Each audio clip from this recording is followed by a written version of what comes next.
What's going on, advocates? Welcome back to another edition of the Black Mental Health Podcast. I'm your host, Reg. Joined today with me, hey, when I tell y'all when I get therapists on here, they gonna charge for it tomorrow. So please pay attention today because it's free today. We're getting some game, especially from a black male perspective on the therapy. I don't introduce anybody, brother. I let everybody introduce themselves, especially when it comes to credentials, because you worked hard for them and people should know why they should be listening. Yeah. Well, you know what? I'm gonna jump off of what you just said, right? This is it's free today. One night only. One night only. Nah, it's your dude, it's your guy, E. Bernard Alexander. Yes, I am here. What's that? My credentials so far. I am what's that? I'm pre-licensed, so I'm going for my licensure. So I do have a what's that master's degree in this. I'm going for my CAADC. Yeah, I'm trying to get some alphabets behind my name. I'm praying hard about going for a doctorate. If the Most High have me to go that route, because I swear, man, just going back for my master's, that was like, ew, man. So yeah, and plus, I mean, hopefully I can get I can put my I definitely graduated summa cum laude from the streets of Hard Knocks. Yes. Yes. Yeah, I have the lumps, the bruises, the scars. That's my those are my letters, right? So Nah, I got you, and I'm glad to have you on because a lot of the times, when working with, so me and Eben know each other through Black Man Hill. A lot of times working through Black Man Hill, we come across individuals where we may work closely on a project. Like right now, me and mhm. Bernard are working on gun violence group therapy, a program that he's leading, and we're trying to do within the city of Philadelphia, which we'll probably speak on throughout the conversation. But he's also Definitely. attended and hopefully facilitate some more like King's Corner sessions that we do for our men's group every Sunday at 7 p.m. And so we work together or we've been around each other in different capacities. But again, Mhm. he's not showing up with his story, he's just showing up with the work. And so now the Mhm. conversation today is like, all right, now I get to finally get to know this King and know this brother because Mhm. I know him in one capacity, but I don't know some of the things that make him him. And so I'm happy to have this conversation with you today, brother. Man, I'm happy. I'm so excited. Like, yo, you should have seen me. Like, even like with the countdown. Like, okay, 10 minutes to go, 5 minutes to go. Yeah. So I'm just so happy to be here. Thank you for having me. Nah, no problem. And thank you for in advance for your expertise. So I usually ask therapists how did they get into the field, but even yourself, you saying getting the letters behind your name, but coming from the streets of Hard Knock, but you got those letters behind your name. Mhm. Um, I was the so I'm in school now, of course. But I was against the school, version of this Mhm. stuff. So I was like, you know Mhm. what? No, I don't need those credentials. I don't need those letters. Like Yeah. I can give this, advice, or I learned some stuff on YouTube. I learned some stuff on Google. Like I'll be Mhm. able to. So how did you get what brought you to like, all right, I'm gonna come out of the streets of Hard Knocks or coming from that realm to like, all right, I'm gonna get Mhm. some credentialing and things of that nature. Mhm. Oh man, let's see how real am I gonna get? This why I need a publicist, right? To say how real I'm gonna get. Actually, you know what? I would say like really like I was giving counsel, I was giving advice, I was giving suggestions and advisement way before I even thought about coming into this field, man. Mm, Like in a former life, I was a barber, right? mm. And I worked in the hair salon. I worked so like one of the things, man, like barbers and bartenders, like yo, we know we hear some of everything, right? And I was working in barber salon, so it was always the male component and the female component. So I was hearing all this stuff, right? But people when they would sit in my chair, like I was very like I prided myself on being like very I guess for lack of better words, like relatable, right? Personable, right? It didn't matter who you was. One of the things I appreciate about myself, I love learning. I always been curious, right? So I always was a avid reader, even since I was a child. So I will read like some of everything. I mean, from history to philosophy to spirituality. So I mean, it didn't matter if you was white, sitting in my chair, like I was relatable. It didn't matter if you was from around the way, I was relatable. It didn't matter if you was a professional or if you was a blue collar worker, like I was relatable. If we could talk about sports, we could talk about religion, we could talk about some of everything. So I would say like that really, for me, that was like part of the breeding ground, right? In a professional capacity. Now, personally, I've I've I, man, I've not always been like the up and up dude that I am now, right? I've made some bad decisions and bad choices, and there was things that helped me make even worse choices, Mm, right? And particularly like my thing was alcohol, right? So alcohol, actually alcohol, partying, and women, mm, right? So those things, yeah, helped me to make some of the worst decisions possible, mm, right? So I actually got to a point where it was like, man, you know what? I can't keep on this road that I'm on. So I went and got help for myself, mm, right? And it was there that like the possibility of learning more, like in a therapeutic sense, my eyes started being open, right? mm, And I'm not gonna lie, man. I was blessed and fortunate that I had my first experience with therapy because I was very against therapy. I was like, man, to be honest, like that's for the mother folks. mm, That ain't for me. I grew up in a very religious slash spiritual home, so it was like, nah, you take it to Jesus. mm, You pray it away, right? If you got issues and a problem, right? But I decided to yeah, I was like, you know what, I need some outside help. And I was fortunate, man. My first experience, the first therapist I ever had, like she was awesome, mm, right? She was awesome. Now at first I was dead set against her. As soon as I saw her, she was younger than me, she was white, and she looked like she was from the suburbs. And I was like, this ain't gonna work, right? But something told me to like listen to her, and she opened up. She self-disclosed about some of her struggles, and that really led me to listen to her. And I thank God that I did, because like she really opened my eyes, and I consider her like God sent her. Like she was God sent, right? And from that experience, even like that therapist, other people, they was like, yo, you know what, like you have a propensity for this, you might want to consider this, you might want to consider going in, going this route. So I did. I took their suggestion, right? I looked into it. And I actually at the time I went back for my bachelor's degree. And then from my bachelor's degree, went and got my master's degree, got it in counseling. And man, yeah, I'm so glad I did, right? Because yeah, in many respects, like even actually, you know what? I need to take this back a little bit, because even like way before I was a barber, like I was always the one people will come and talk to, right? It was just, people automatically felt comfortable. Like, I mean, people, they were sharing their deepest, darkest secrets, even in middle school, even in high school, right? And throughout my whole life. And I was the one, like, people knew, like, if they told me, I'm not gonna go tell such and such, right? So I mean, yeah, almost to a fault, man. Like people, they tell me their secrets and I'll keep it. I like, look, I'm gonna go to the grave with it. right. Right. So yeah, so this just seemed like a natural, organic transition, I guess. No, and one of the things, and thank you for sharing that, because I'm in school now and I went back to complete my bachelor's, and now I'm going and going for so forth, like you said, to hopefully get the PhD soon, Mm-hmm. as the trajectory comes out.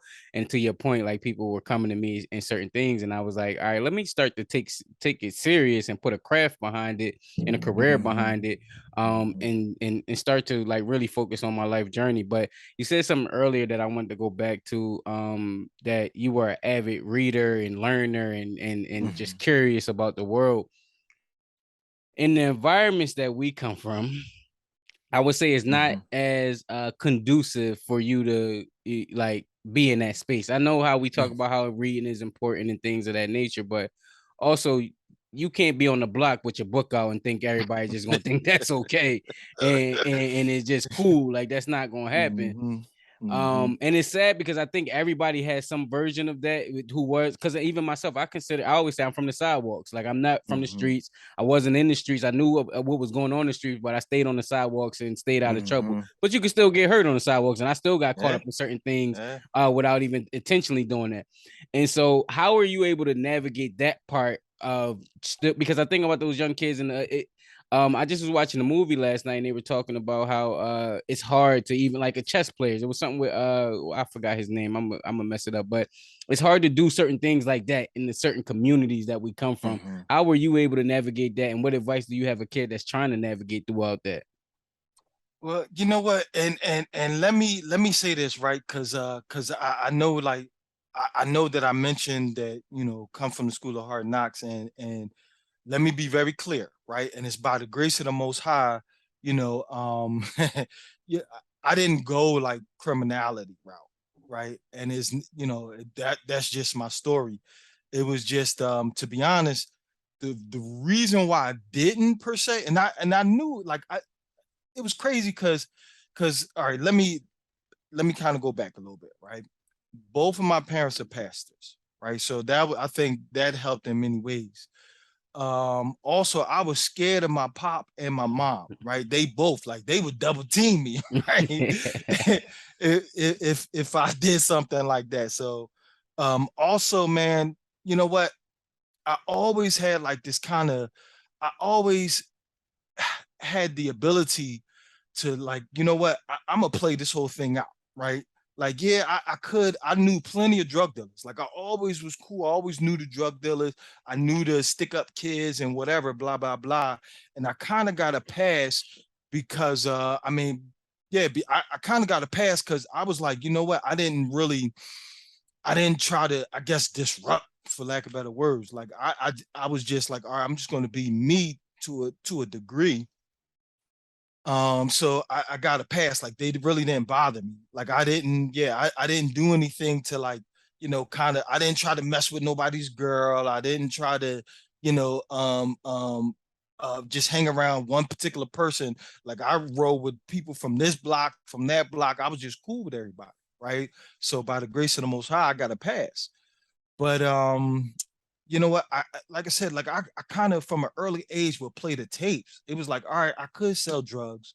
I knew plenty of people, right? But most of everybody I know that did sell drugs, they either ended up in jail or they wound up dead, right? Mm-hmm. Most of the ones I knew, or they was like in a bad situation. Like, Mm-hmm. I knew a couple of people who was like paralyzed, right? So I was like, I don't think I want to go that route, right?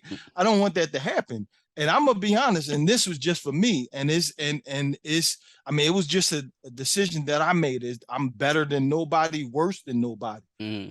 There was no girls in jail, right? So I was like, no, I don't want to go to jail. It ain't no girls over there, right? And plus, especially as a kid growing up, like, I had a problem with authority, right? So I couldn't have somebody telling me like, oh, lights out, or yo, go in this cell. So it was like, nah, I could see me, like, I had a smart mouth too, like, it Mm-hmm. wouldn't have been pretty, right? So I was like, all right, let me make different decisions, right? But really, man, I, yeah, I just made different decisions, and it was a whole lot of prayer. Cause, like, even though, like, I didn't do certain things, I was definitely one of the ones that I would test the boundaries, right? Mm-hmm. So I was a serial line tester. I would test the lines, test the boundaries, right? So, but yeah, by the grace of God, that's not part of my story. Nah, and that's so key. And you spoke on two things that and I don't know if you want to comment on it, but you said the parental foundation and then the spiritual foundation that was embedded in Mm-hmm. there too. And I Mm-hmm. think for a lot of, especially within the black community, that part is missing. Kids don't really worry about church as much. And then if the parents are Mm-hmm. around, they're not engaged enough. Do you have any offering to, like, any when you're working with people who have that story and that journey and they're trying to recover, especially in the field that you're in particular, Mm-hmm. how do you help support them, or what encouragement do you give them supports to those people? Mm-hmm. Wow, good question. Yeah, man, make me ponder and think, right? that, that mean I did something good. Yeah. Amongst many things you do well, right? you know what, man, like, and you know, and this kind of answers, or yeah, it looks, it kind of answers part of a question you asked previously, right? It's you know, something I would tell people, and especially younger folks, right? And especially nowadays, I'm gonna be honest, right? The Most High knew what he was doing by having me come up in the 80s, right? In the 80s and the 90s, right? Things was different, but like I couldn't come up now in the social media, right? I know me with the internet the way it is. Oh man, I would have man, I'd have lost my mind, right? So, but so I attribute that, right? But you know what? I really encourage people, like, do your best to be you, Mm, right? That's one of the things that I do see now that younger folks or the younger generations do better than my generation. There is more of a acceptance of being who you are. If you're a nerd, be a nerd. If you're a geek, be a geek. If you know, if you you know, if it, if you want to have tattoos all on your face, have tattoos on your face, right? Not arguing if it's right or wrong. It just is what it is. But I would encourage you, like, really be yourself, really learn to be, and not just be who you represent, but I mean like your true authentic self, right? And that was one of the things I never really did. Like, to a degree I would, but I wouldn't show anybody that real, you know, that intimate me, for lack of better words, right?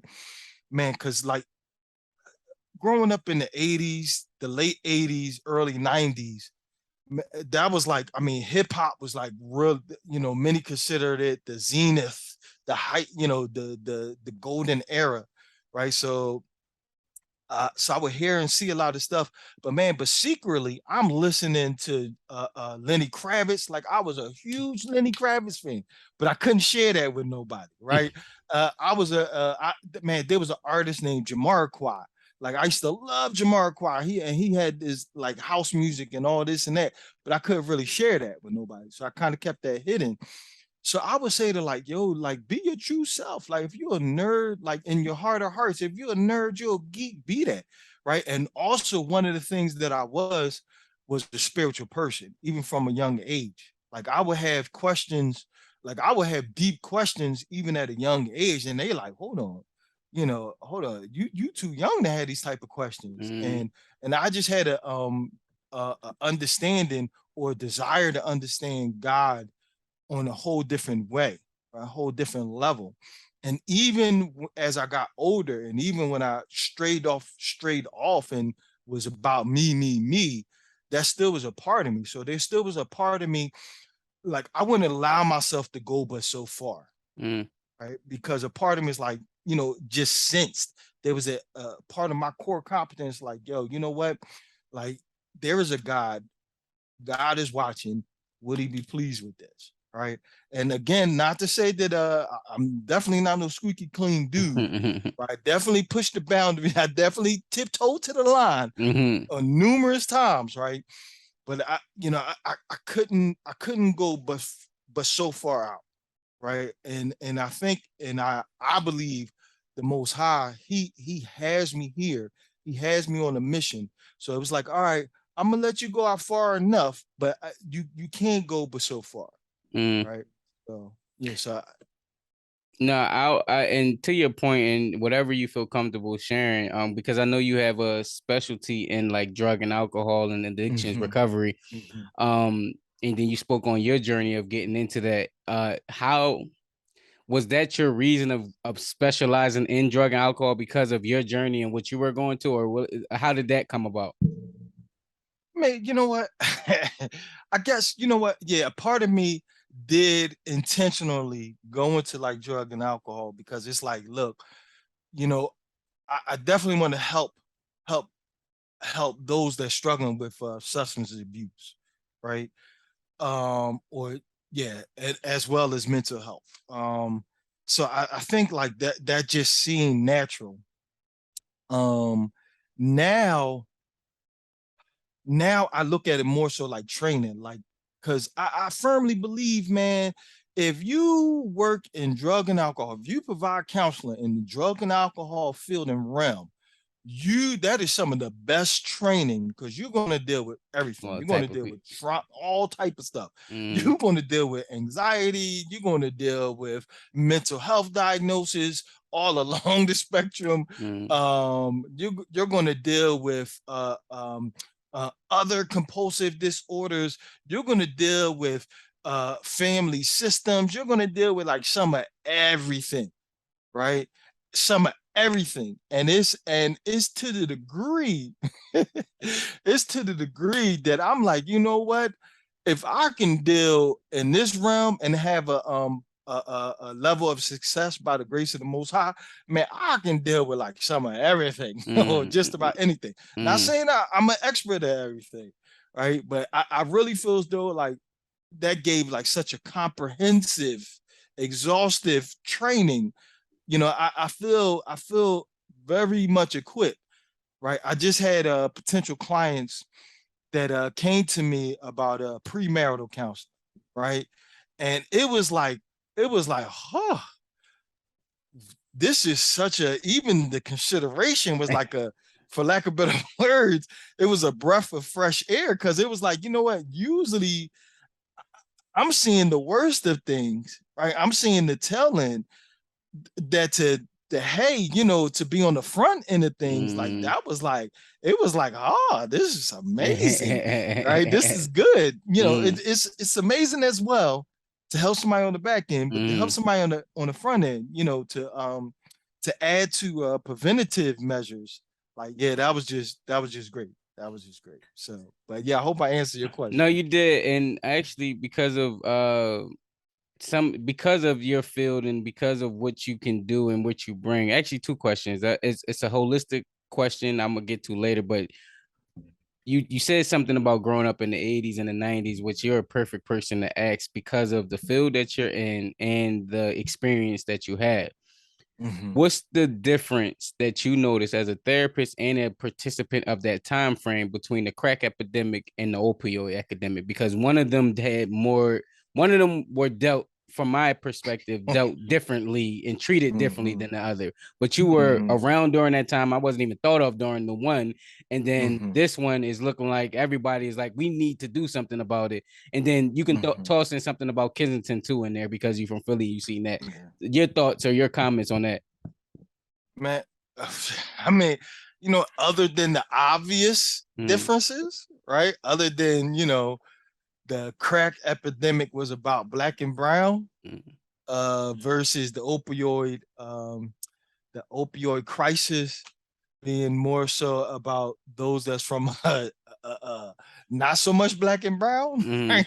mm, Right. Other than the obvious, man, I would say the perspective and the intentional perspective of politics, mm, right? I think the politics back then, you had Reagan, you had Bush, right? You had these guys coming in. You had the Republican Party like coming in, and there's this whole war on crime. I mean, a war on drugs, right? So it was the demonizing and making it a criminal offense, versus now, whereas though, especially due to the opioid epidemic, there's more of a medical model. It's like, man, you know what? These people, like, they're born like this. Is how can we treat them medically? How can we look at this as a medical issue and mm, not as a criminal issue, mm, right? So I think that's some of the big things, man. And I hate this. I mean, yeah, you know what? One of the things, like, I try to be a realist, right? And it's like, in many respects, it is what it is, right? But one of the things that I would suggest to people, arguing about the politics is not going to help you with your substance abuse issues, right? So it's like, okay, this is what's going on. This is what's happening. We know what it is. We all know what it is, right? Even the politicians or even the powers that be know what it is, right? How is this going to help you? What do you need? mm, Right? Because I think at the end of the day, it's like, okay, how can we learn from the 90s, the 80s and the 90s? How can we learn from today, from what's going on today? And how can we use that knowledge and information to better ourselves, to better our communities, to better our families, right? And that's one of the things that I liked about working within the drug and alcohol community and population, because it's like at the end of the day, majority of them, they see like, look, I'm an addict and I need help with my addiction, right? And it's like, okay, cool, let's roll up our sleeves, let's do the work, and that's what it's about. So In that same realm, we talking about dealing with I've learned that even the term addict may be offensive. So I'll say a person mm, living with an yes, addiction. yes, yes. Uh, how does one's family member support an individual who's suffering from an addiction? Because one of the worst things, I just was on the phone with a grandmother yesterday, and she was talking about how her grandson, she went out all night looking for him because he was going through whatever he was going through, and going all to do that. And I one of the things that I was trying to make sure for her is that she was supported as well, because they say just like jail, like you serve a sentence with that individual as well, even though Mm-hmm, you may not be in mm-hmm, jail with that person, you still are serving that sentence. So if I'm a mother, a child, a family member, or a friend who's dealing with an individual that has an addiction, what support do you or advice do you have to them, those individuals? mm-hmm. Good question. And you know what? And thank you for making that clarification. Right.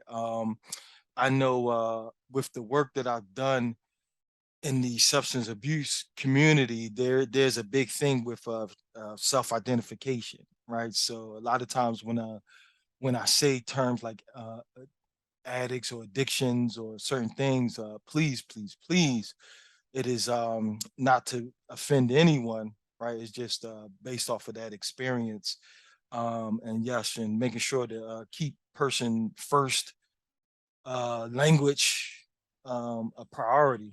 Um, but yeah, but towards families, and you know what? And one of the things I do believe that it's beneficial to look at the microcosm in order to apply it to the macrocosm, right? So meaning like substance abuse, and it's not to be pigeonholed. It's not to like, okay, it's just well, that's them, right? I do think like it is beneficial to examine substance abuse um, in order to look at the larger scale, right? Because it doesn't necessarily matter if you're a family member or a friend of someone who's struggling with drugs and alcohol, opioids, or fentanyl, versus somebody who's struggling with narcissism, right?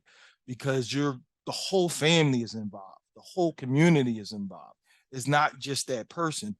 In particular, to answer your question, anybody who's dealing with a family or friend that's struggling with substance abuse, yo, there's a great organization called Al-Anon Al-Anon and Narcanon, right?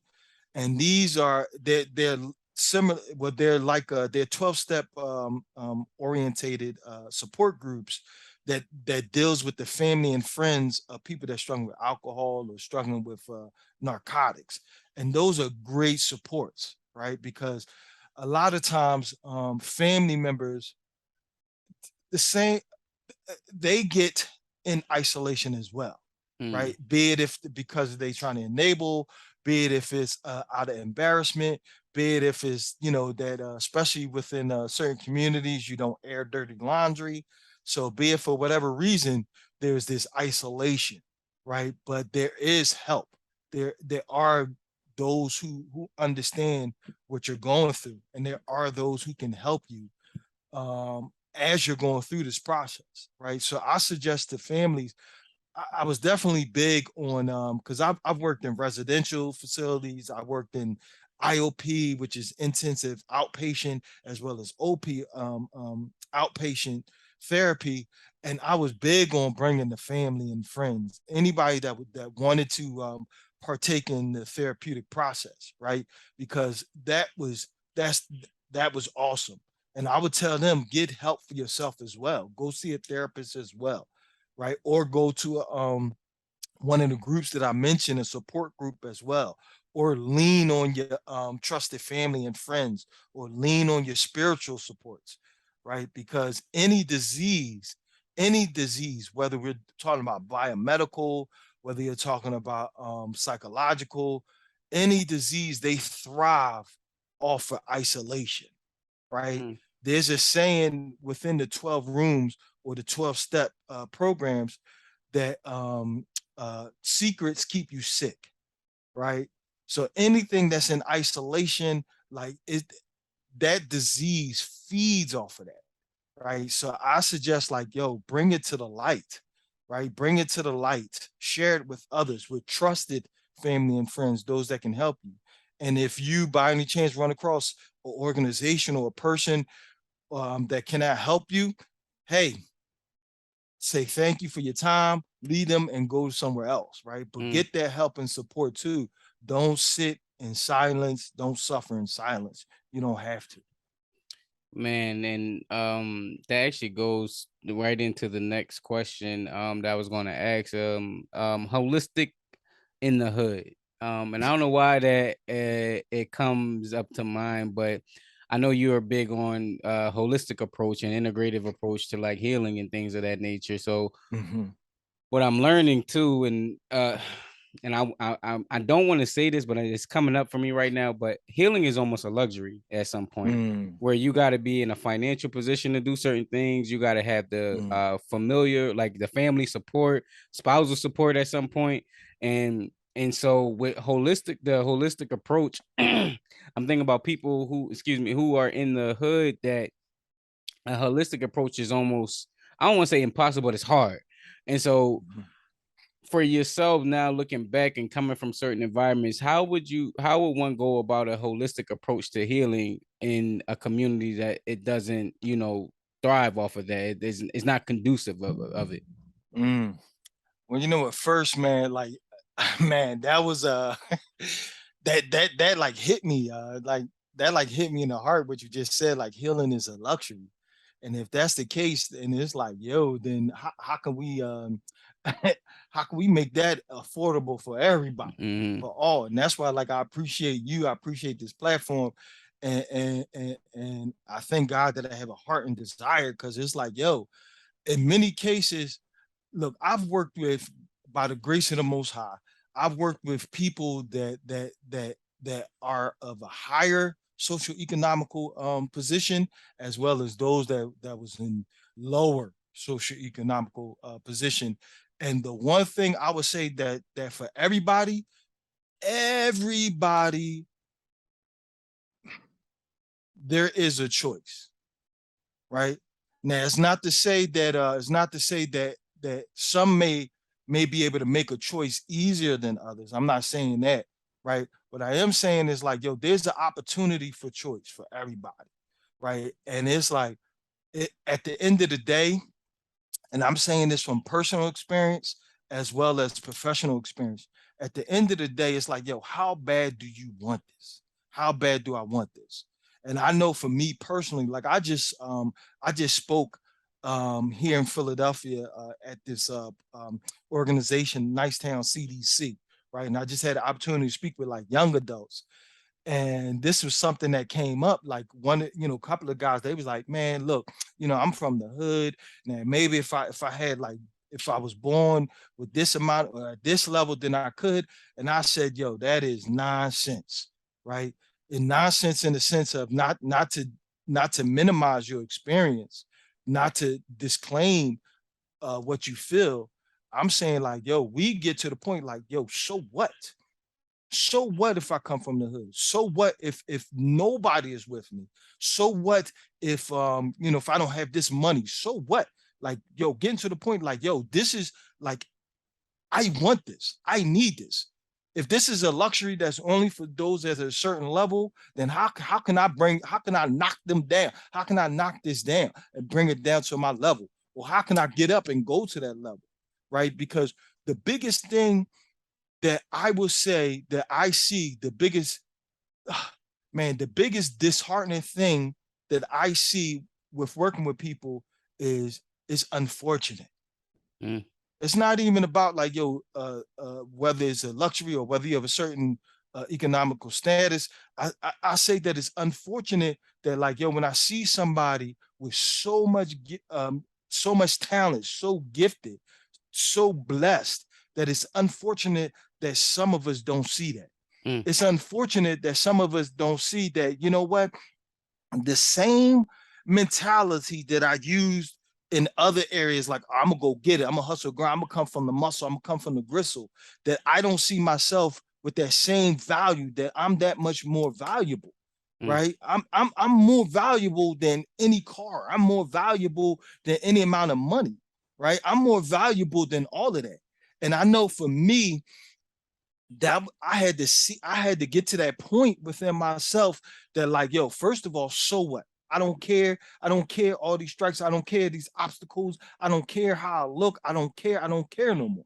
Right. Because at the end of the day, one of the blessings that I do, in many ways, it is a luxury, right? One of the blessings that I had, man, is that, I look in the mirror, I like the person that I see.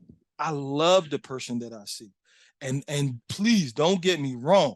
It took a lot of work. It takes constant work, a lot of blood, a lot of tears, a lot of prayers, a lot of times that like, it was like, like I don't think I could do this. I can make this. But I'm worth it. I mm, see myself as worth it. And what's so unfortunate is that too many of us don't see ourselves as worth it. mm. Man, you said a lot. You know that's getting clipped up and put out. That that's one that gotta go out. Because I think a lot of people need to hear that. I'll start with the first thing. Um, because I think that a lot of people need to hear that. And you got the shirt on with Harriet Tubman. We out, right? Mm-hmm. We and out. and I watched the Harriet movie, Mm-hmm. and one of the things and I don't know the quote verbatim, but one of the things is some people have in them that regardless of the circumstances, they're going to make it out because they just know this is not that is not right. You get what I mean? Mm-hmm. So they're going to fight, crawl, die, get rich or die trying. 50 Cent put the Mm-hmm. album out, right? And then you have other people who were on the plantation who didn't want to leave. They're like, yo, what you're saying is so many obstacles. The unknown is so frightening. It's too big for them. And life beats them up so much that they're Mm-hmm. afraid to take that leap of faith, that chance, or even in the hood where it's like, yo, I've been getting so many blockages and from so many different ways that it's disheartening that it don't even give me. I don't even want to try anymore at this point because I Mm-hmm. keep getting the roadblocks where Harry Tubman, she kept getting the whole roadblocks, and it was like, I'm gonna find it, like I'm gonna find a way and get through it. And I can't penalize the ones who get them Mm-hmm. roadblocks and be like, yo, it's just too much work. Mm-hmm. And I connect that to the story because of the movie. I had to look it up while we were talking. Mm-hmm. It's a Cuban Gooding Jr. movie where it was called Life of a King, Mm-hmm. and it was him starting a chess club in the hood basically. And Mm-hmm. one of the things, and I hear it when you said it, yeah, what you just said, one of the guys was like a good chess player, but his circumstances, he couldn't get his mom didn't want to sign the thing to get him his permission slip to get into the tournament. And Mm-hmm. then the other thing is he didn't have a birth certificate. Again, two Mm-hmm. roadblocks right there that already prevent a talent from getting its full potential. And Mm-hmm. so Cuban Gooding Jr., after they got disqualified because he didn't have a birth certificate or whatever the case may be, they went on the radio and he said the game alike they didn't, and nothing happened wrong to the player. He said you have to learn to win within the rules of the game. Like I know all them Mm-hmm. circumstances is in your way. I Mm-hmm. know you can't control your mom not wanting to sign you up. You can't control Mm-hmm. the fact that you don't have a birth certificate. That wasn't even in your hands. You're a child. You can't even do that. But you still have to learn how to win within the confines of the game. And I think a lot of our young people, a lot of our bros, especially like you said, it's like, yo, I don't want to listen to this, I don't want to hear this, but it's like, yo, you can win within this game if you just learn the rules, Mm-hmm. especially because Mm-hmm. if you got those skills, you can definitely apply them if you just learn they rules and use it to win as much as possible. And I just wanted to share that because that's all Mm-hmm. I heard. I'm like, dang, that's how life connects. Like you Mm-hmm. really have to learn. This is why I went back to school. I was like, yo, Mm-hmm. I could do all this noise outside of the outside of the party, but Imagine how much noise you can make when you inside, like what, and you got the credentials and the things that they solidify as, all right, you can say what you want to say. Man, well, thank you for sharing that, right? Because yeah, because I definitely want to now I'm gonna have to check out that movie with Cuba Gooding Jr. And if I'm being honest, I didn't see the Harriet Tubman movie, so I might have to watch that too, right? I've read on her, I've studied her, right? But yeah, so I'm gonna have to check that out. But what's crazy though? You know what's crazy, man? Most people doing it already, That's a fact. right? One of the things that man, I used to highlight to the guys that I was working with, to the people that I was working with, like, yo, one of the things, oh my God. See, now I'm about to, I gotta kind of calm myself down, right? Because now I'm really about to go in. especially people that I've met that have been in and out of jail, people that struggle with substance abuse, people that have mental health diagnosis. I would say 99.9999999% of them are like so gifted, so creative, so ingenious. I'm like, yo, the crazy part is you're doing it already. You're playing. Most people that I know that's from around the way, that's from the hood, like, yo, you're playing the game already. You're doing it already. Right? So taking really is just a shift in mindset. It's a shift in perspective. It's a shift. And the crazy part is the shift is like it's not this whole big old shift. See, we make success, or we make wholeness, we make wellness this whole big Goliath type of thing. And really it's not. It's just, you know what? Let me, instead of looking to the left, let me look to the right. Right? Because the same ingenuity, because I swear, man, like I seen people on the street, like, yo, they get it. Right. Even if you're not at a certain level, even if you're not at a quote unquote boss level, you're making it day by day. You're making things happen. You're working, you're making it happen. But now that you're, the goal is, okay, let me be well.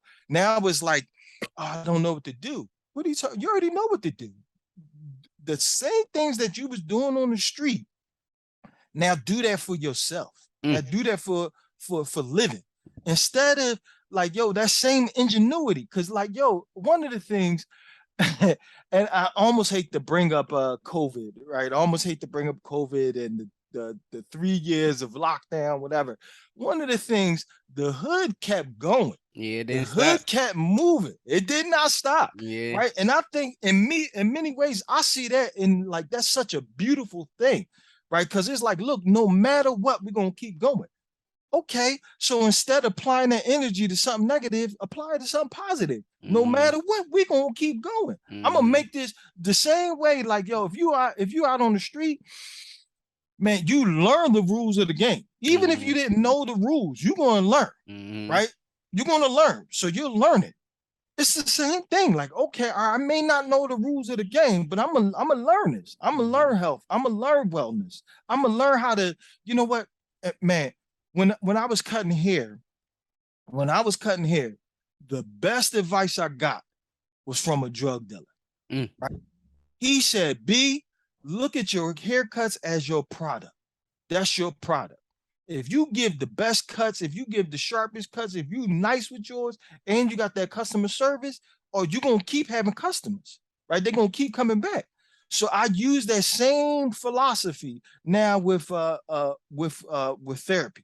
Okay, if I get the information, if I read and learn, and I provide the best service possible, that's still my product. Product is product. If you a quote unquote hustler, it don't matter what you selling. You can sell ice to Eskimo, right? So it's like, okay, let me just apply this in a positive direction. So really, I think in many ways, the problem is we're uncomfortable.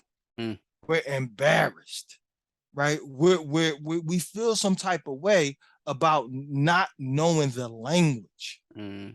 And I think that that's the unfortunate, because it's like, yo, you man, most people, I see most people from around the way, they got so much common sense, they got so much intelligence, right? But now they feel for whatever reason they feel inadequate Mm. because the language has changed. It's just different language. Mm. It's just different language. But here's the hit: if you jump in, a lot of man, if you jump in, because Game it over. game over, Game game over. over. The same way, like, yo, if you in the hood, as soon as you open that door, it don't matter. In many respects, like, yo, the hood don't care how you feel. The Mm-hmm. hood don't whatever. But most of us, we open that door, we come out, we like, okay, game time. Mm-hmm. So yo, it's the same thing. Like, look, whether we talking about recovery, whether we're talking about health and wellness, whether we're talking about, hey, you know what, I want to become an entrepreneur, like, yo, whatever your goals are, whatever it is that you want to see, yo, you going to get it. You going to get it. If you keep moving, you're going to get it. That's So a fact. You just gotta go and get it, man. just, man, man, man, go and get it. Go and get it. Right. Uh, I got one more question before we close out, man. It's been a great conversation. Yeah. Listen, this is why I don't have no questions, because I could have sworn we was going in 50 million different directions before this conversation, but I'm happy we went this direction because it was supposed to be what it was supposed to be. The thing we're partnering on right now and we're doing right now, and I just wanted to pick your brain on this aspect of it. We're doing gun violence group therapy in Philadelphia. Mm-hmm. Ebenard is one of the lead therapists on the project, and you know, hopefully we get, if we get it the way that we're supposed to get it, Mm-hmm. it'll be national with all of the other things we do at Mm-hmm. Blackman Hill as an organization as a whole. But Mm-hmm. I heard something. I don't remember if it was an interview or if it was a person that told me a quote or Google search or whatever. But gun violence being a disease and being Mm-hmm. classified as a disease, almost like how drug and alcohol is. Mm-hmm. Like when people used to have it classified differently back in the day, and then you realize, oh, alcoholism is a disease. Like that's Mm-hmm. something like that you can't control almost. Do you believe gun violence is a disease? And if so, uh, I don't even want to ask you how do we get rid of disease, because they can't even find out cure for AIDS. But if Mm-hmm. it's a disease, is it something that we can never be cured of? There we go. That's a better question. Mm. Man, that's like a whole nother hour right there. You know what? That's a good question. That's a good question. And if I'm gonna be honest, I never really thought of personally, I never really thought of gun violence as a disease. I thought of the negative impact, the trauma, the PTSD, the abuse, the paranoia, right? I see that more so as the disease, as a result of gun violence, right? Man, to be and I want to answer this without being too political, right? Because yeah, I mean it's all I can think of. I think the best way I can describe it, how I see gun violence is, it's like lead poison, Mm, right? If you get shot with a bullet, right, and the bullet is left in your physical body, right, you're susceptible to lead poison. So you die from the lead poison, which was caused by the bullet, right? And that's how I see like gun violence. Like it's a foreign object that's in the body of the community. And as a result, the community is dying. Right. So it's like, yo, how do we get rid of this bullet? How do we what do we need to do about this bullet? Where are these bullets coming from? Why is this bullet? Because this is something foreign that's within the community, right? And I mean, and man, you can love it or hate it. You could be mad at me all you want. Like, gun violence is not synonymous with the hood. It's not synonymous with the community, right? So there are foreign objects that's within our community that's disrupting us, Mm, right? And I think that there's a bigger question, and it's not to be, again, it's not to be naive of the fact that guns are readily accessible, easily accessible within our communities, right? It's not to be naive and say, hey, people are not walking around with it. And anytime, like, even if you're driving, right, or even if you're walking, that there is something can happen at any moment, right? I think, like, one of the bigger questions is like, yo, why is this even here? mm. Why is this even here? And why are we normalizing it? Right? Why are we accepting it? Right? And it's yeah, and I think that that's a bigger, longer conversation that, in many respects, that we don't. And I'm speaking as a country as a whole, we really don't want to address. I could believe that too because it's so embedded in our culture as not even just as a black community, as an American community where it is embedded like you said, like in war and violence and in general. That's not just a synonymous thing with the black community, but Mm-hmm. with other communities or other aspects of it. I think they the recourse and the treatment of it in other spaces works better. Mm-hmm. Whereas with the black community in particular, I think our treatment to gun violence and our methods to try to rid it or cure it, we don't get that same attention or impact when it comes to, all right, yeah, there's gun violence that exists here, and this is what we do to mitigate it or treat it. Whereas in other cultures or other aspects of like even like war, PTSD, and Mm-hmm. things like that, they make sure the VAs have a certain support systems that's everywhere and readily available to support. Whereas with gun violence, with our community, I don't feel like it's as flushed out as it could be. Mm-hmm. Yeah, and I agree with you, bro. I agree with you. Like, and you know what? And that's for me, that is part of the reason why I am involved with the gun violence group therapy, right? Because it's like, you know what? One, like, I don't want to be part of the problem, so Right, how can I be part of the solution? right. And to be honest, like, a lot of it, man, and it's no knock, it's no diss against anybody, because we all have our role, we all have a part to play. And I believe that I believe that me, as somebody that went and received training for therapy, I believe that it is important for me in my role, in my capacity, to work in a therapeutic sense, right? But I want to work along somebody that work in a political capacity, Hmm. somebody else that work in a entrepreneurial capacity, right? I want to partner up, man, with as many people, as many entities as possible, so that we can be like, work as a whole to address this problem. Because again, it goes back to what I said earlier, like, unfortunate, it's unfortunate that we in the hood, or those that live in the community, that we got to live a certain type of way, that now we got to even consider the fact that this is a disease, right? A chronic disease, right? And it's like, but in as information is coming out about disease, 80% of disease, depend on what you believe, right? But what I've read and studied, 80% of disease is self-inflicted, Mm, right?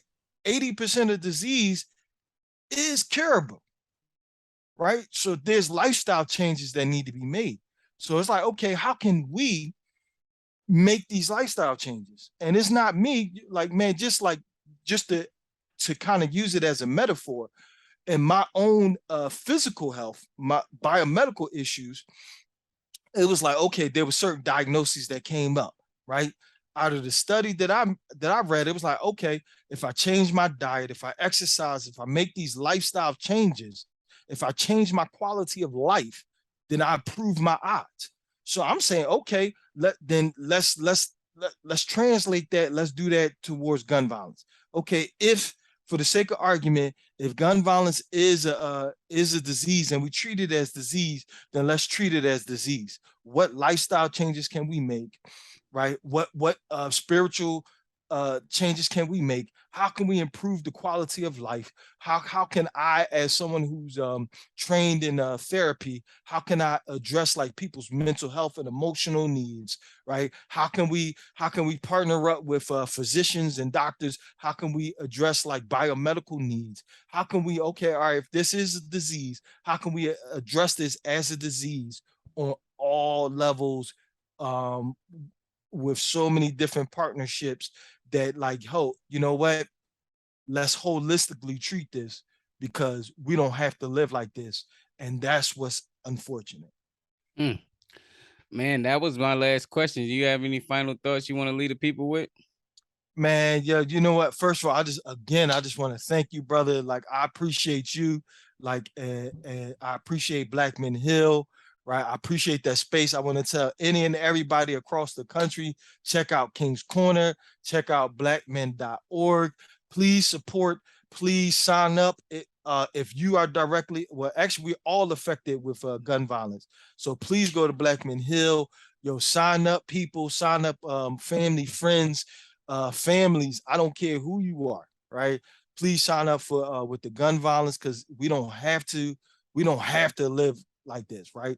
It was said to me. It was said of me. I remember I had a meeting a couple of years ago with someone that works in a political role. They was like, man, they kind of joked, they kind of laughed and joked at me. They was like, well, you're that quality of life person. You're one of those quality of life people. Mm. And at the time, I felt offended, right? But as I thought of it, I was like, you know what? I am one of those quality of life, right? Because I do believe I don't care. I don't care where you come from. I don't care where you live at. Like there's so much beauty in the hood. There is so much beauty in the suburbs. There's so much beauty in the rural area. There's so much ugliness in the hood. There's so much ugliness in the suburbs. There's so much ugliness in the rural area, right? You have good and bad everywhere, right? But in my opinion, there's no excuse for me not to live the best life possible. I may not be a millionaire, but that does not mean I cannot live the best life possible. Mm. I may have trauma in my past. I may live in a community where they're like, yo, we hear gunshots, but that does not mean that I don't get to live the best life possible. Maybe I don't know how. So let me learn, let me find out how. Let me figure out how I can live the best life possible where I'm at with what I have. Mm. Right. And I'll say this and I'll be quiet, man. And this is definitely the reason why I have Harriet Tubman, because in many ways, like she is one of my mentors. Right. And I really loved her approach. I really loved the fact that, hey, that not only did she escape enslavement, but she went back and helped others. And she was so committed and so dedicated to the point, whether love or hate her, you can agree or disagree, that she like, look, if you don't want to come along with us, then your journey ends here because I cannot allow you to disrupt, to interrupt, to threaten our freedom, right? To the point, and I'm saying that because, like, man, by the grace of my creator, by the grace of my higher power, right? Man, I was able to get out of some issues and with a lot of hard work. I ain't going to sugarcoat it. It takes a lot of hard work. It's going to take tears. It's going to take blood. It's going to take sweat. It's going to take help from family and friends. It's going to take community. It's going to take all of the above, right? So grab it all. Get as much as you can, right? But freedom is possible. And I'm committed to this to the point, man, like I had to, metaphorically, right? I had to let let people go. I had to like kill off some things within me. I had to kill off some things, some people, places, and things. I had to dead certain relationships. I had to let things go because I'm so committed to my wholeness, to my wellness, to my health, and I ain't even at 100% yet. Mm. I ain't even at my full peak yet, but I'm Mm. so committed to it that it's like, you know what? Not only by the grace of the Most High did I escape, but I'm going back to go help others. Mm. On that note, please stay in tune with everything that Ebenar has in order, Please. because I'm going to put his IG handle up there. He Yep. got some other talents that we didn't even get into that he does. We Yeah. already heard the barber, we already heard the therapeutic component, but he has other talents as well. And please leave a comment, like share this with somebody, share this message, share a clip. Leave a comment on iTunes, like tell your people your favorite part, because when people go look up these interviews and look up these podcasts, like let them know what they're gonna hear when they get onto these episodes, because there's so many gems that was dropped on this in this podcast that they need Mhm. to hear them. Like, you know, people only look to read the headline. So please share a comment. Please share Please. a review of it and let people know why they should listen. And last but not least, always remember that this platform has never been about being a replacement to therapy. It's an alternative place where people share Yeah. therapeutic stories. Thank you for listening.